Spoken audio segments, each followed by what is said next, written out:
ఈ రాజకుటుంబీకుడు మనసులో దాపరికం లేకుండా చెప్తాడు ఏం చెప్పినా. సాధారణంగా రాజపురుషులు ప్రభుత్వాలలో ఉన్నత స్థానాలలో ఉన్నవారు పేరు ప్రతిష్టలతో పలుకుబడితో ఉంటారు. వాటితో పాటు వారిలో కొన్ని దౌర్బల్యాలు కూడా ఉంటాయి.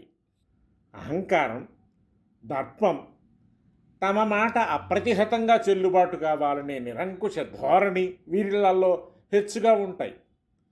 ఎక్కడో కానీ వీరి వల్ల మంచి జరగడం కష్టం. అంతా అయోగ్యులని కాదు, కానీ నిరంకుశ ధోరణితో పాటు తమకు ఎదురు చెప్పిన వాణ్ణి, అడ్డు వచ్చిన వాణ్ణి, కాదన్నవాణ్ణి కాలరాచి పారేయాలన్నంత దృఢ నిశ్చయం కూడా వీరికి ఉంటుంది. వీరి వల్ల మంచి జరిగేది చాలా కొద్ది మందికి. అధిక సంఖ్యాకులు వీరి ఆగడాలకు గురి అయ్యేవారే. వీరి పట్ల ఎట్లా ఉండాలో ఎంతో పరిశీలనతో చెప్తున్నాడు.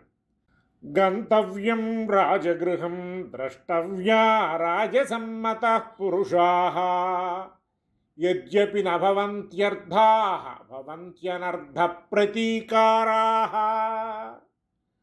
రాజగృహాలకు వెళుతూ ఉండాలి. రాజులకు ఇష్టులైన అధికారులని పరామర్శిస్తూ ఉండాలి. వారి వల్ల ప్రయోజనం ఏమీ నెరవేరకపోయినా అనర్థాలను నివారించేందుకైనా ఉపయోగపడవచ్చును వారి దర్శనం. ఈవేళ రాజగృహాలు లేవు. సంఘంలో తాముగా పెత్తనం పైన వేసుకున్న సంపన్నులున్నారు. నాయకులుగా తమను ప్రదర్శించుకుంటున్న పెద్దలున్నారు. గొప్ప గొప్ప పదవుల్లో ఉన్న అధికారులున్నారు. సరి రాజులు లేకపోతే ఏం, మంత్రులున్నారు కదా, ఇక లోటేముంది? రాజగృహాలకు బదులు ఈవేళ సెక్రటేరియట్లు, కలెక్టరేట్లు, జిల్లా కార్యాలయాలు, ఎమ్మెల్యేల, పార్లమెంటు సభ్యుల ఇళ్ళు, ఆఫీసులు, ఇలాంటి వాటిని అన్నింటినీ రాజగృహాల కింద మనం ఈవేళ పరిగణించవచ్చు. వీటిలో ఉద్యోగులుంటారు, అధికారులుంటారు, నాయకులుంటారు, పై అధికారికి ప్రీతిపాత్రుడైన ఓ చిన్న ఉద్యోగి ఉంటాడు. అదిగో వాడు తిప్పుతాడు చక్రం.